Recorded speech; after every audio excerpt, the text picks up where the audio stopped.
Thank you for joining us here at Lowry Sports Rhetoric. I'm your host, Nathan, and this is Daimon. And today we're going to continue in the AFC West with the Kansas City Chiefs. Last year, 2021, they were 12-5, first in the AFC West. They lost the AFC champion to the Bengals 24-27 in overtime. What a terrible year. Oh, man. The team, look at the back at how many games that they played in the postseason that were so fun to watch. I mean, Even the regular season. Oh, my gosh, man. That team is... I'd hate to be a Chiefs fan.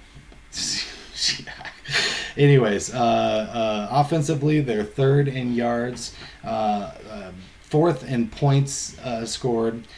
Defensively, they're 27th in yards allowed, and then 8th in points allowed. So this is so weird. Yeah, this is it's definitely a bend but don't break defense philosophy. I would say that's a big. Well, I think the other factor of that too is when you're winning by 3 touchdowns, teams aren't kicking field goals. They're trying to get touchdowns, because they have to. And there's a lot of empty yards there where on defense you're like my guess is there's some games where they put up more yardage than their defense should have allowed just because they were up so big. You're calling off the dogs. You're not blitzing. You're not trying to fool people anymore. You're just playing to let the game end because you're already up 3 or 4 scores. That happened in a few of those games for sure. Sure. GM Brett Veach from 2017 to present. That's 5 years that he's been in the league. Look. What's he done? Yeah, I mean, he's been fantastic. I mean, as a GM, that is how you do this. What's he going to hang his hat on? Hopefully he's really good at training his underlings because we picked up one as our new GM, and I'm hoping that he learned how to. I know, I have. I've already seen it. I'm already happy with it. We'll get into that when we talk about your Bears. We will, but I am happy with it, and you're right. Yeah, look, he is doing a great job. He's doing a great job. Yeah. Obviously went out and got just such a good player in Patrick Mahomes that some people didn't see that way, but man, he has just taken the league over. Well, not just that, like Tyreek Hill. Oh, sure. Kelsey. Like, these guys are absolute superstars, and he got them. He knows what he's doing. They're smart about what they do. And even when you look at things like how tempting it would be to re-sign Tyrann Mathieu, that kind of thing. We'll talk about that here in a minute. But yeah, you're right. I mean, I think that they've made some good moves. And then Andy Reid, 9 years as the Chiefs coach, he's 103-42. So Andy Reid's either the most underrated great coach or the most accomplished okay coach. I think because he lives on that line, right? A lot of championship game appearances, not a lot of Super Bowls, but constantly on the playoffs, constantly going to when they used the Eagles, they lived in the NFC title game. They had a hard time getting past it, but they were always there, and it feels like that with the Chiefs too. It's like they're always at Like you can almost pencil in the AFC Championship as worst. Losing that game is your worst result possible. I mean, is what it seems like. It sure seems. It sure seems like it. It sure seems that way. And then it's been that way for a few years now, and it was always that way with the Eagles. I mean, so it's like he's either the best of the okay coaches or the worst of the elite coaches. I think he's the worst of the elite coaches. And yeah, could be. I think he's an elite coach. I really do. I like Andy Reid a lot. All right, free agent additions. We got Justin Reed, safety out of Houston. I think that was a great addition. Solid player. Yeah, very good player. That's he was wasting his career down there in Houston. You know what I mean? So Marquez Valdez-Scantling, wide receiver out of Green Bay, which I think, I can't speak for you, but for me, he was one of my top. I wanted him in the free agency. So I wanted him too. Now I will say this. There was a certain point where the wide receiver market got a little crazy because the reason I wanted him is I thought he would be good value. That's it. And I do think that they signed him at a decent value, especially his skill set's going to match up well with what Mahomes likes to do and what they like to do as the offense. Yeah, and that's the thing. I mean, you're playing with a quarterback that's going to mask a lot of problems that you have if you have some. You know what I mean? He's going to elevate this guy's performance out there. So well, he's a get down the field guy, as is the next guy you're about to say. Go ahead and say that. Juju Smith-Schuster, wide receiver out of Pittsburgh. A get down the field guy. So you got those two get down the field guys. You got Kelsey in the middle. We have another guy we'll talk about later that's going to operate very well in the middle. And then you got your backs that can catch the ball out of the backfield. I mean, that with a guy that can make all the throws. And all the throws. I mean, to me, it was it was really good additions here at wide receiver. Just like, you know what I mean? Yeah, we talked. Well, we'll talk about it when we're all done. But Yeah. the wide receiver position's they had an interesting transition time, and I think they handled it really well. So we'll discuss that once we've gone through everything. Jermaine Carter, inside linebacker from Carolina. Don't know much about him, to be honest with you. Neither do I. Ronald Jones II, running back out of Tampa Bay. I think as a backup running back, he's a very solid backup running back, and that's what he'll be for them. Taylor Stallworth, defensive tackle out of Indianapolis. Solid player. Like, you know what I mean? He's not going to blow your doors off, but he is a solid player, and he is consistent. He makes plays. So I actually think that's a good addition to him. Deion Bush, safety out of Chicago. Yeah, so Deion Bush has been a guy that's kind of knocked on the door to be a starter the last few years. Hasn't quite knocked it down. He's been a good special teams guy. He kind of gets himself in trouble. He likes to hit people. He likes to maybe get some penalties. Like, he likes to maybe see people's heads pop off of his helmet a little bit too much, maybe. So my kind of safety. Your kind of safety. Probably would have been a better safety in the league like 20 years ago. But he makes plays. He hasn't quite shown that ability to consistently be a starting level guy. And I don't think they're going to need him for that role. Sure. So most of the time he was like our third safety. He does well in that role. Limited time on the field, and then making big hits on special teams is where he kind of shines. I think he signed this deal hoping to be a starter or have the possibility to compete for a starter.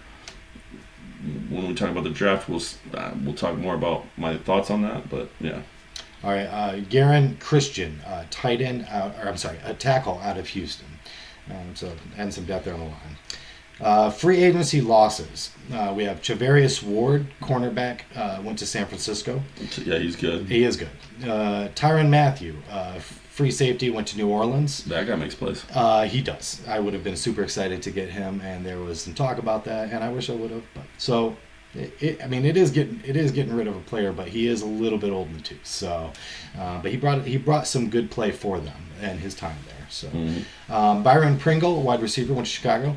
Probably the most underrated wide receiver in the league. He's about to put up like 2,000 yards. Oh, maybe that's an exaggeration. I do think it's a solid player. Yeah, he's good, but like we said with is he better than Schuster and Valdez? No, he's not. So I think they improved him. Like, I think he's a good player, and I'm excited to have him on the Bears, but they replaced him with a better player. Right. In my mind. Sure. Melvin Ingram, outside linebacker, went to Miami.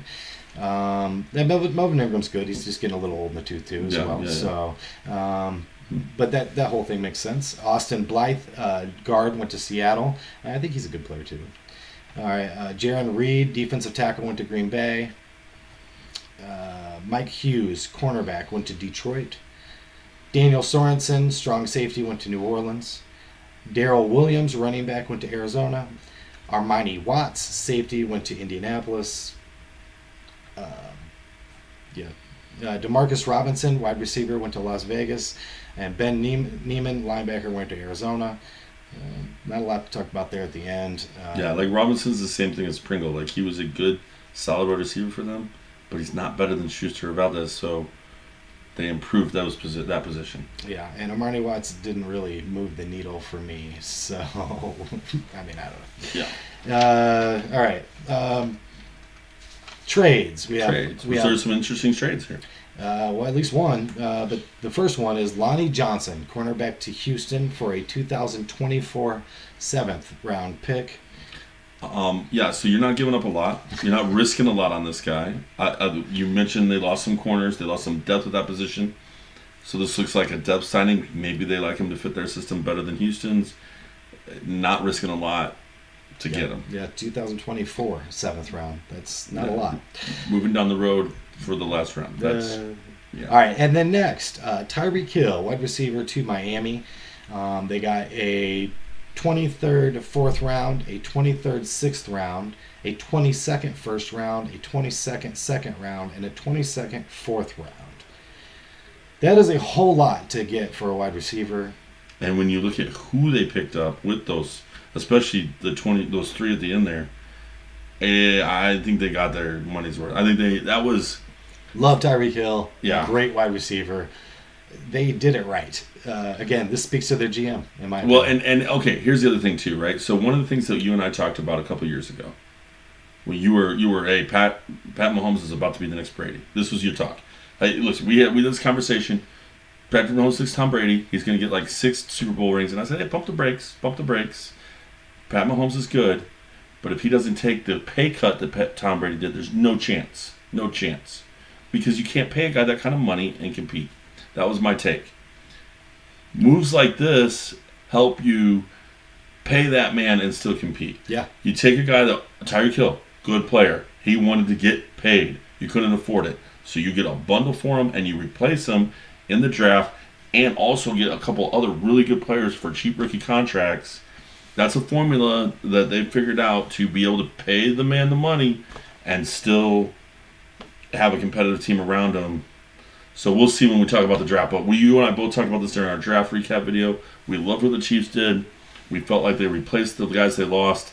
So yeah, maybe they're young, and maybe this season you got to deal with them being young, but they brought in some players. They did. I think that the Tyreek Hill trade allowed that to happen. Oh yeah, absolutely. So that was, in my mind, but again, it does speak to two thumbs up to that GM because that was a brilliant move. Such good GM moves, and in my mind, and even the way that they approach the draft and what they do. So draft round 1, number 21, we have Trent McDuffie, cornerback out of Washington.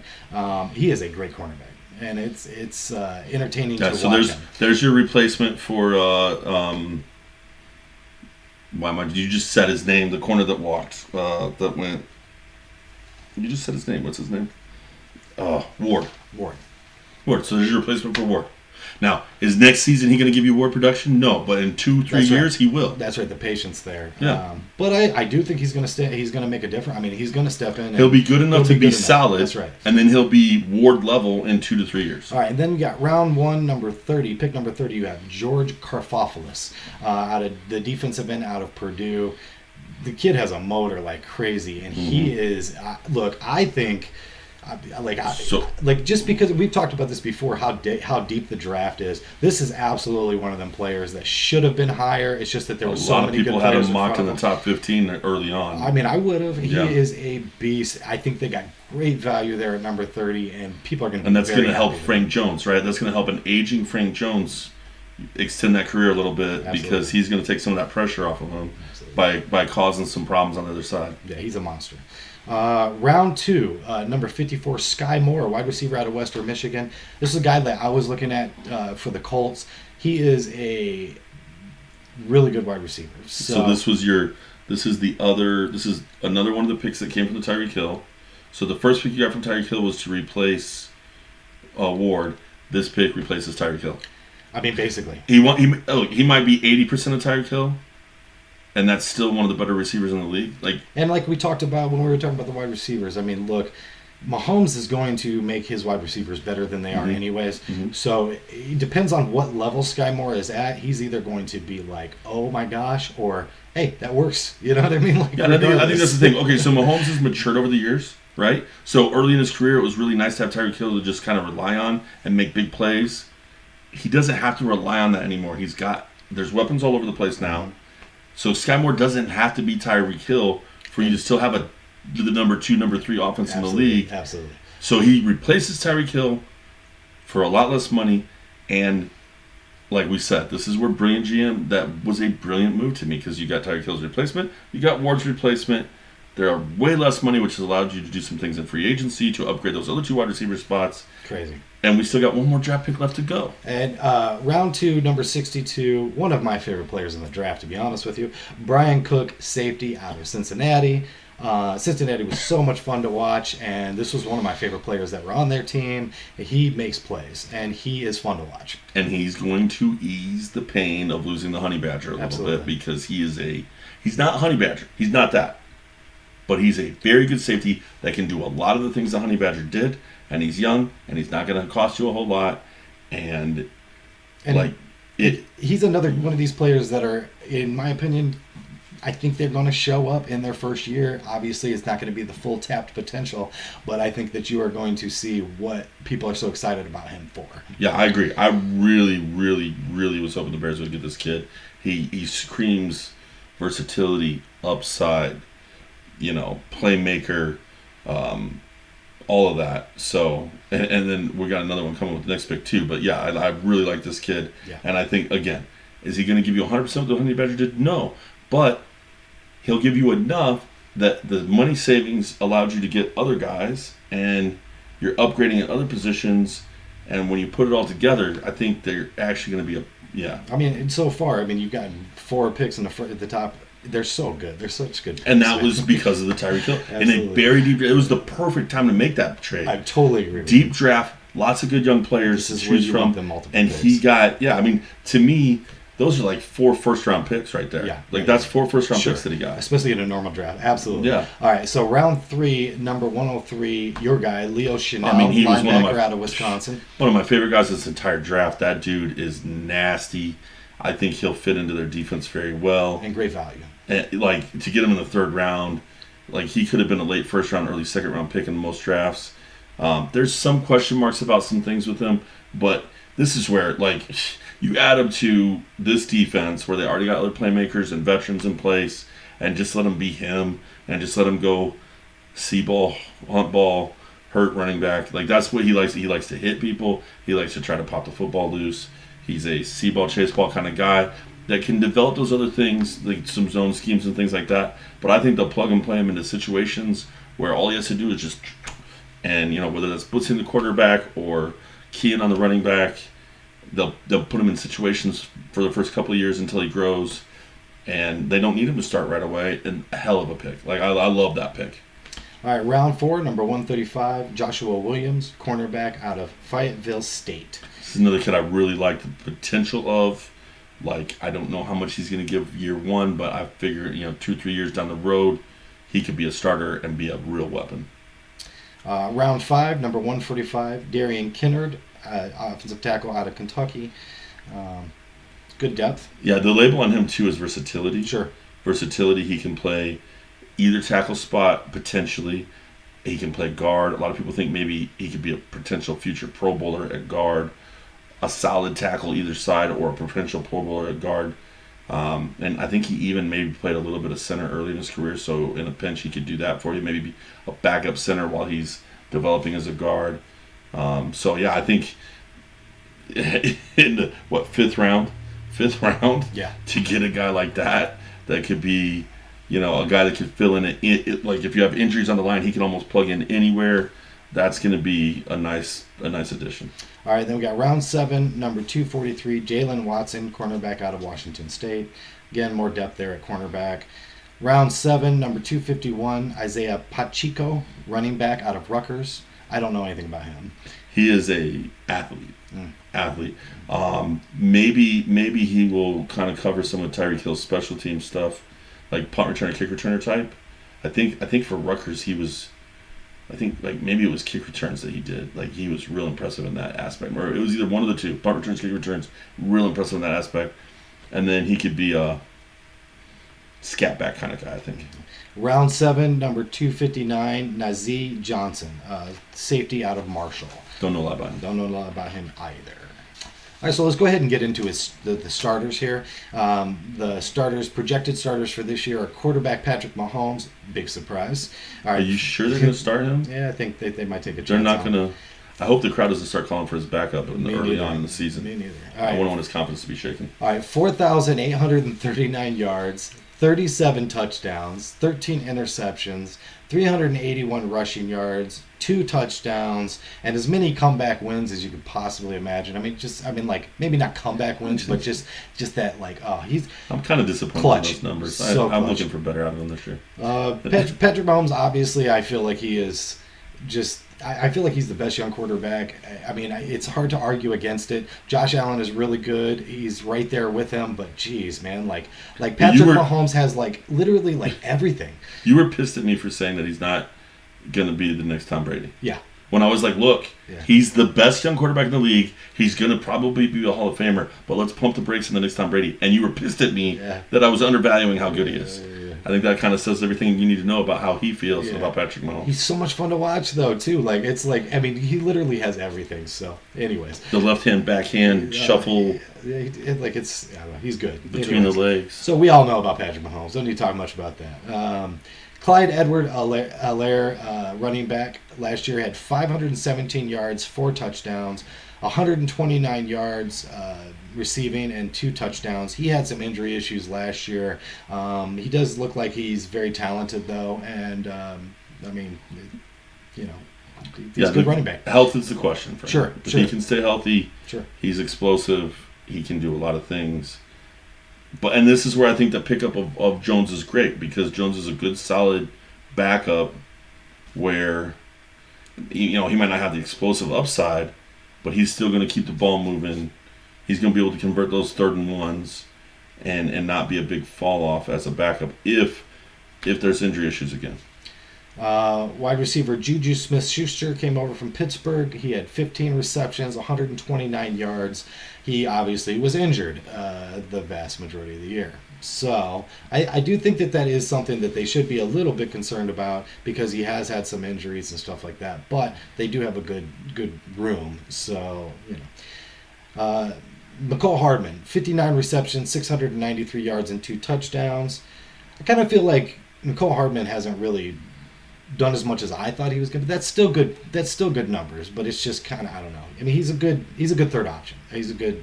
He's not really a 3rd option either, because legitimately, even though that's there, I feel like Sky Moore's taking that job. I mean, very well could. Very well. Like I said, I've been a little disappointed. I thought he was going to have a better career than he has. So.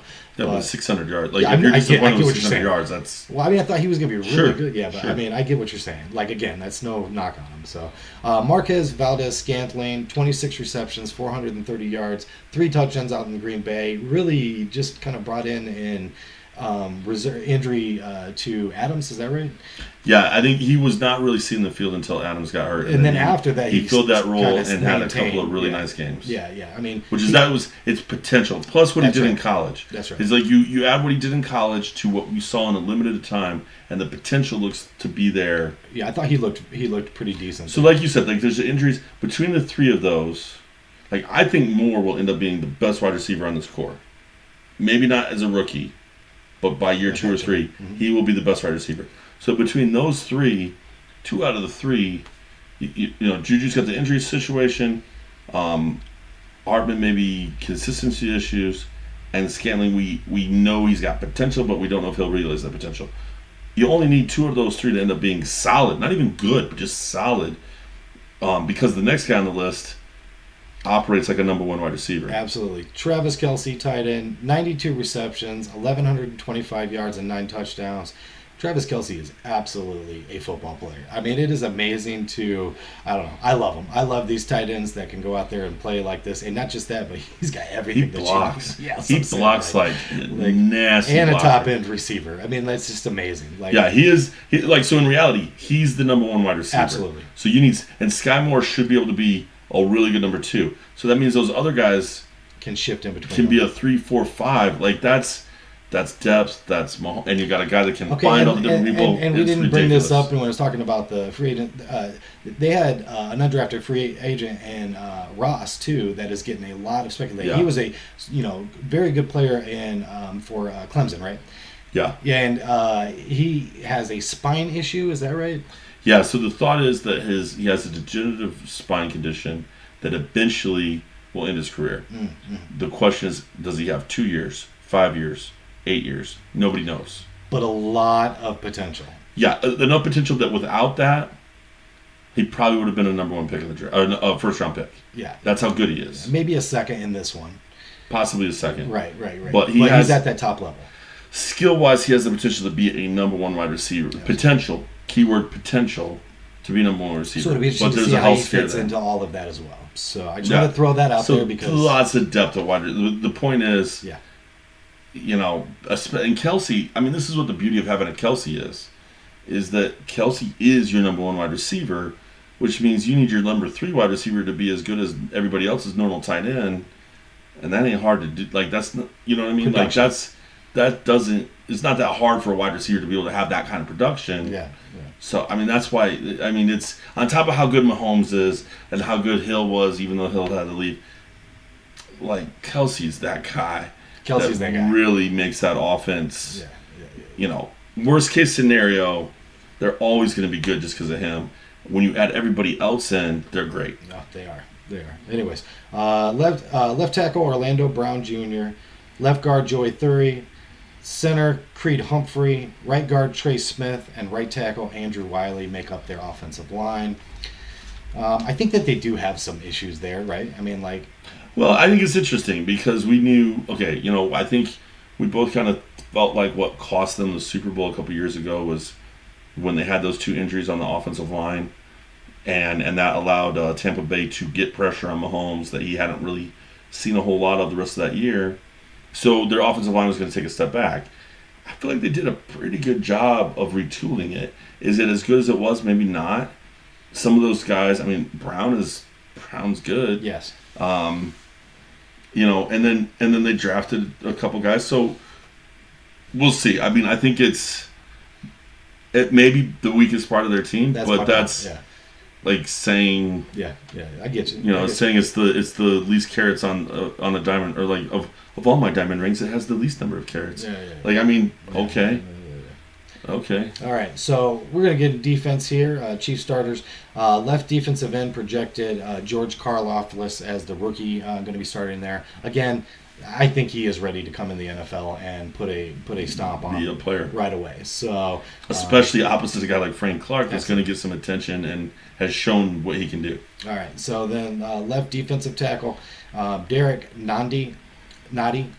It's 38 tackles and 3 sacks. Big man. Oh, yeah. Space eater. Yeah, 38 tackles, 3 sacks. Love Nadi.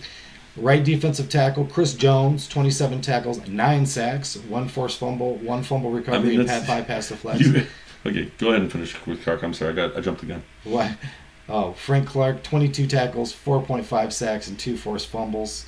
I mean, you add that rookie to that group. Yeah, absolutely. Because Nadi's not a sack guy. He's just a space eater to take up and be the run guy. And he still got 3 sacks. And he's still got 3 sacks. And then you got 9, like, the sacks.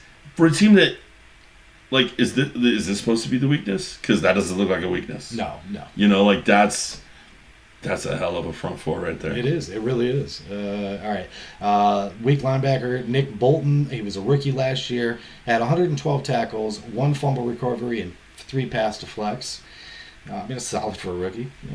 Jermaine Carter Jr., middle linebacker. 88 tackles, 1 fumble recovery, 1 pass deflect from the Panthers. There's some play there. And then strong linebacker Willie Gay. 48 tackles, 0.5 sacks, 2 interceptions, 4 pass deflects. Yeah, and so my guy that I like, Chanel, is going to compete with. I think he could be the Mike or the Sam, either one. Sam. Strong.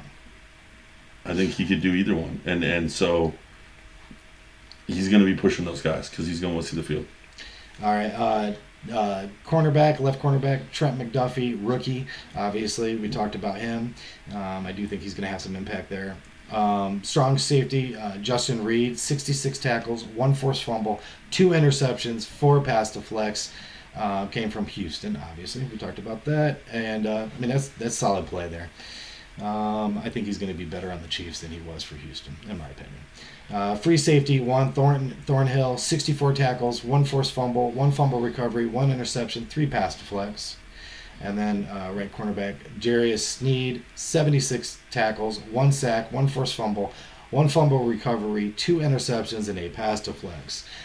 Good play there. So I think Cook pushes, what's his name, Thornhill, yeah. Thornhill, or maybe even Reed. I think this is what you get. You get a nice three-man rotation. And what we know about the Chiefs, and especially Honey Badger, is they like versatility in their safeties. And I think that Cook gives you that versatility. And even Reed is this way. Reed could be a free safety or a strong safety, either one.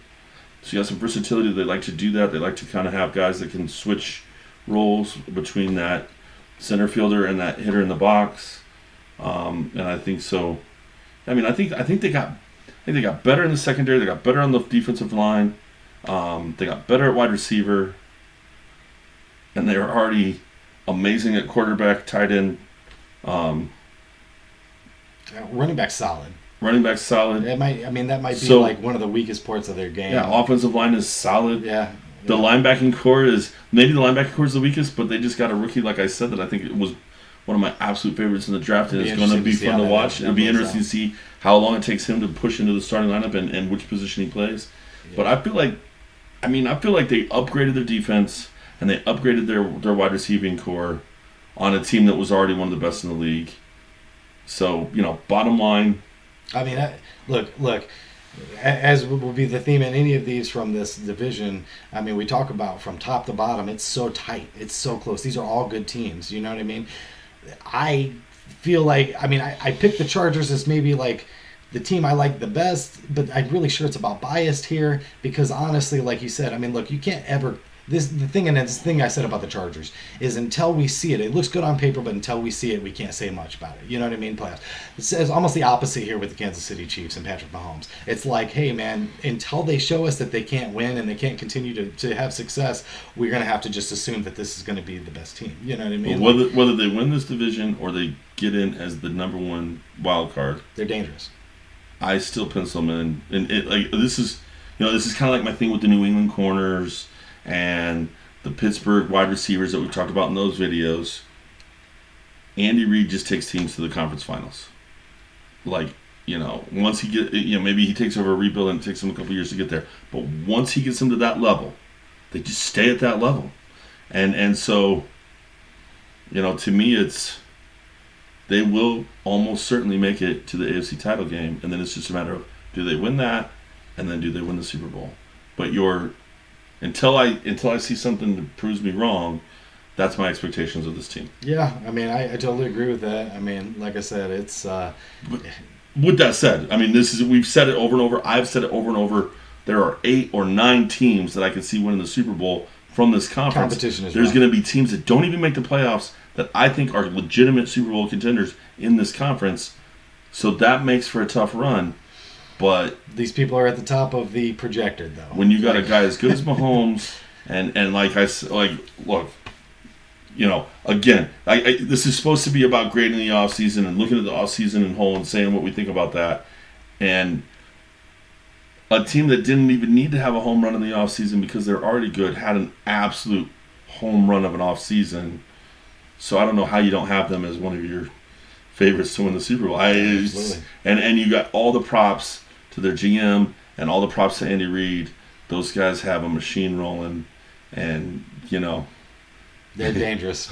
Did I say it at the top? It's good to be a Kansas City fan. It's got to be. And you got to be happy, and with the moves they made, should remain that way for the foreseeable future. So. Even though they do exist within a gauntlet. They are closer to your dynasty talk than I ever thought they would be. Uh-huh. But they still, to beat Brady, to beat Belichick, to get on that level, you still got a lot more to win. But they have the team in place to do it, so let's see if they can. Absolutely. All right, well, thank you for giving us a watch. If you got anything out of this content, give us a like, give us a subscribe. Hey, and if you're from Kansas City, you want to give us some comments on some good barbecue? Give us some comments on how we did on our. I encourage the good barbecue. I would love to have that. Yeah, we're in Oklahoma City. We could drive up there if we need to. Give us, Absolutely. Hey, we'll come tailgate with you too if you tell us that there's good barbecue. Absolutely. All right, hit us up in that comment section. All right, thank you for giving us a watch, and we look forward to seeing you again next time.